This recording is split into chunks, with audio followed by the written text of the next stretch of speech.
না এর ভিতরে, এই জন্য একটু অ্যাডভান্স ওয়াশ করে দিন আমাকে। 36টা আমরা রোজা মাসে রোজা তো রাখবোই, এরপরেরটাও রাখবো 6টা। 6টা যদি আমরা রাখি তাহলে আমাদের আমল নামায় লেখা হবে যে আমরা সারা জীবনে রোজা রাখছি।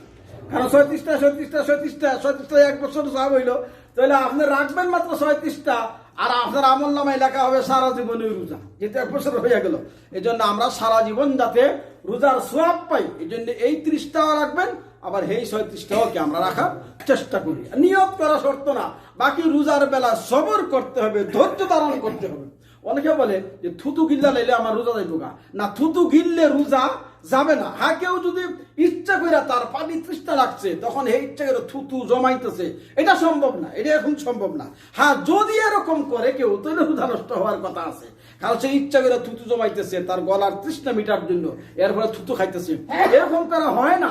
হ্যাঁ, কেউ যদি এরকম করে তাহলে অবশ্যই রোজা নষ্ট হবে। তবে এমনিতেই যদি তার থুতু যদি তা গিলে থুতু ফালায় না, তাতে কোনো সমস্যা নাই। কিন্তু দেখবেন অনেকে রোজা মাসে থুতু ফালাইয়া ওয়ার্কশপ সব পড়াই না, না ওইটাও ঠিক নাই। এত থুতু ফালানোর কোনো দরকার কি নাই, থুতু আসবে আপনি গিলা ফালাইবেন, ওইটা দ্বারা রোজা নষ্ট হবে না। কারণ যে কোনো জিনিস বাহির থেকে শরীরের মধ্যে যদি ঢুকে তাহলে রোজা নষ্ট হবে। বাহির থেকে যে কোনো জিনিস শরীরে ঢুকলে, আপনি ইঞ্জেকশন দিলেন রোজা মাসে দিন যাইয়া, তো রোজা নষ্ট। কারণ ইঞ্জেকশন দিতে মেডিসিন ঢুকছে, যে কোনো জিনিস শরীরে ঢুকলে কি হয়, রোজা নষ্ট হয়। তাহলে যদি আপনি ইঞ্জেকশন দেন রোজা মাসে তাহলে কি হবে, নষ্ট হবে।